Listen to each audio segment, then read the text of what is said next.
hay algún tema entre Perú y Chile muy, muy interesante. Pero antes lo voy a saludar. Andrés, ¿cómo te va?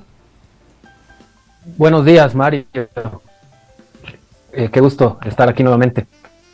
Andrés, qué nervios diría yo, pero parece que la situación está cantada. Ya el gobierno ha empezado el masaje prostático para hacernos, para decirnos, mira, esto va a ser un empate técnico. ¿Cómo lo ves tú en el tema Xilala?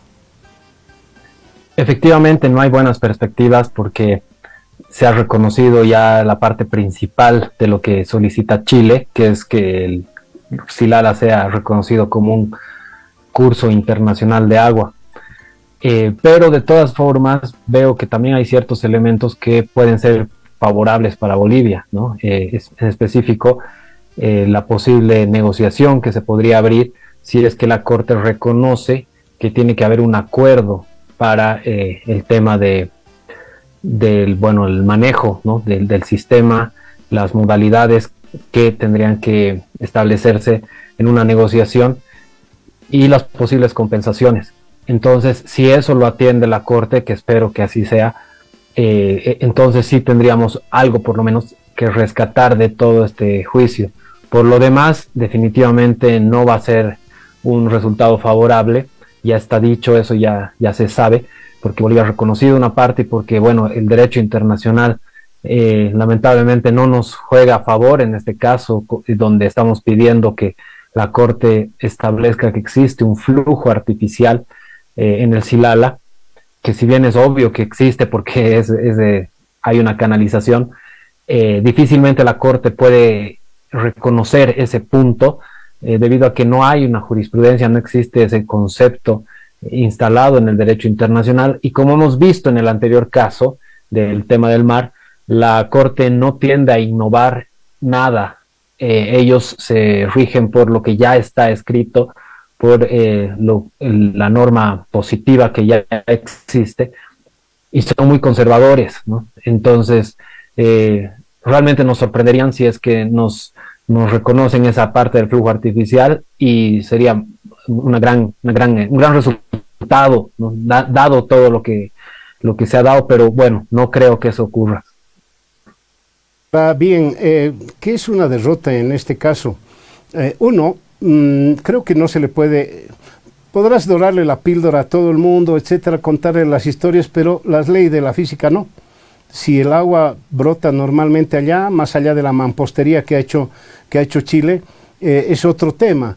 El problema es que he escuchado algunas voces potosinas que dicen, no vamos a permitir que esto ocurra.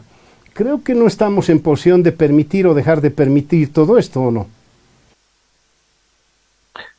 Definitivamente no se puede escoger ahora, ¿no? A estas alturas, cuando ya hemos aceptado la jurisdicción de la Corte, en este caso, nos hemos sometido, hemos presentado nuestros argumentos, entonces ahora sí tenemos que acatar lo que vaya a dictaminar la Corte. Si nos hubiéramos alejado del caso, si no lo hubiéramos aceptado, no hubiéramos comparecido ante la Corte, obviamente hubiéramos podido excusarnos y no acatar lo que vaya a dictaminar, pero a estas alturas ya es imposible pensar en no obedecer lo que vaya a decir la Corte, ¿no? Y una derrota total realmente sería grave porque significa que Bolivia no va a tener ningún tipo de compensación por el Xilala, que Chile va a continuar utilizando tal como lo ha venido haciendo, es decir, casi el 100% del caudal, y Bolivia no va a obtener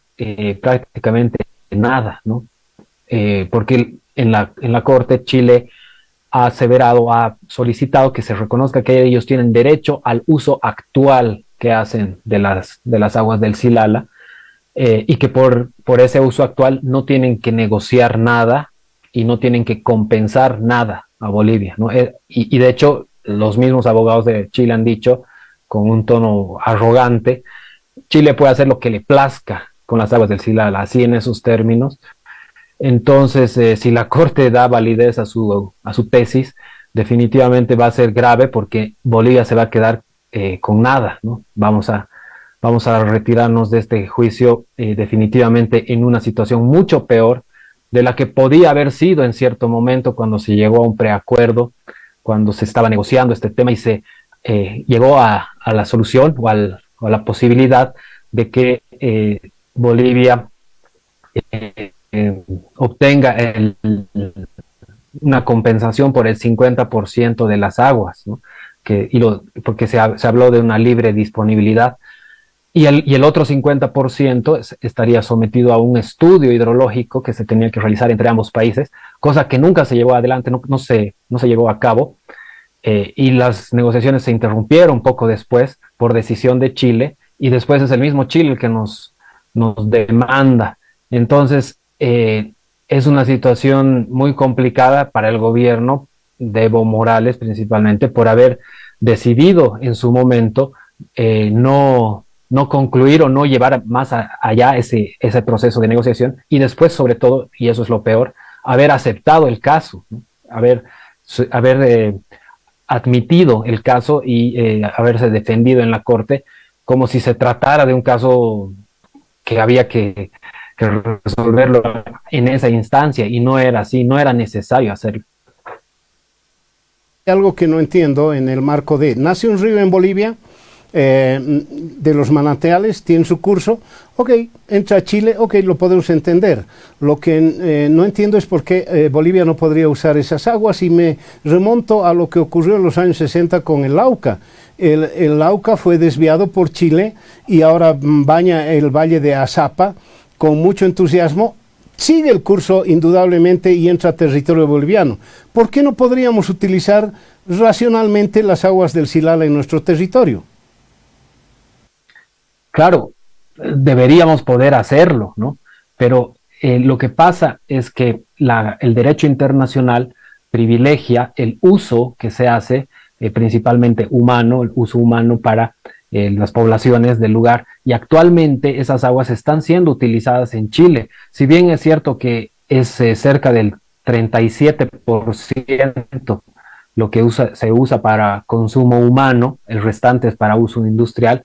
De todas formas, hay intereses, económicos, que el derecho internacional privilegia en estos casos. Es decir, cuando hay un curso de agua internacional, tiene la preferencia el país que realmente la utiliza, ¿no? No es que sea 50-50, sino que puede ser 80-20, o como en este caso, es casi 100-0 o 99-1, ¿no?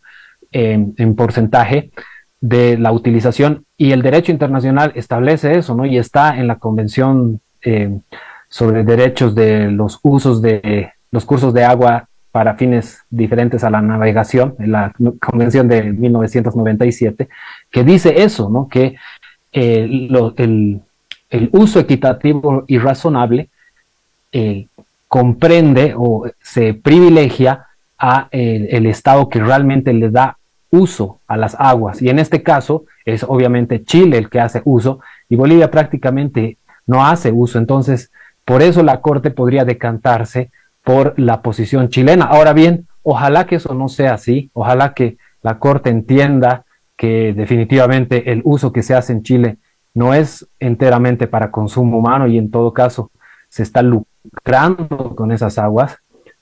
Y ese es un elemento que lamentablemente yo no he visto que Bolivia lo haya clarificado, ¿no? Lo haya hecho, lo haya aclarado en la Corte más precisamente, pero ese es un hecho muy importante desde mi punto de vista, ¿no? El uso que se hace en Chile, que no es para consumo humano directamente, sino para fines industriales y para el enriquecimiento del consorcio Luxich, que es el que recibe las aguas, las recibe de manera gratuita y las vende a precios de desierto bastante caro a las poblaciones del norte de Chile. Entonces, espero que la Corte tenga en cuenta ese aspecto para no darle todo a Chile y tener en consideración por lo menos algo en favor de Bolivia. Pero yo mucho me temo que tras tu explicación lo que está pasando es que estamos con un señor que es el hortelano y que tiene un perro que no come ni deja comer. Ciertamente, es así como estamos quedando, y eso también lo han dicho los abogados de Chile, exactamente con esa misma metáfora del perro del hortelano, que Bolivia efectivamente estaría en eso, ¿no? Pero bueno, se trata de un curso de agua internacional y lo que también es importante, bueno, es ver cómo se va a aplicar esto en los otros casos, como tú decías, Mario, en los años 60 Chile ha desviado el río Lauca, y en ese caso nosotros somos país aguas abajo, ¿no? En el caso del Silala nosotros somos país aguas arriba. Entonces lo que se vaya a definir en el tema del Silala se va a aplicar también al Lauca y a los otros cursos de agua que generan conflicto porque han sido desviados por Chile. Estoy hablando, por ejemplo, del río Caquena, en el que también somos aguas abajo. Y en ese caso, bueno, pues la cosa va a ser definir o establecer una línea, ¿no?, de planteamiento sobre la gobernanza del agua en toda la frontera, que son más de 20 cuencas hidrográficas. Entonces, por eso es tan importante este caso, ¿no? Por eso es tan importante que también definamos la cosa de la manera más equitativa posible para que en los otros casos también nos podamos favorecer de acuerdo a lo que se vaya a aplicar aquí. Debo ir a un pequeño corte, por favor, Andrés, y luego de los mensajes vamos a hablar del otro tema que es muy interesante, Chile y Perú. Dame un minutito nada más.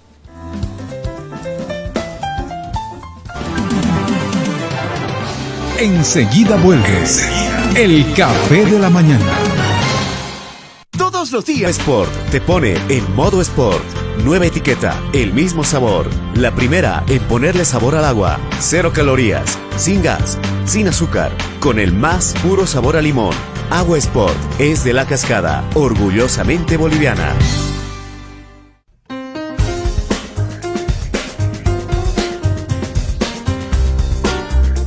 8:55, estamos con Andrés Guzmán. Andrés, ¿qué es ese tratado que ha hecho Chile y Perú para proteger sus fronteras de las bandas?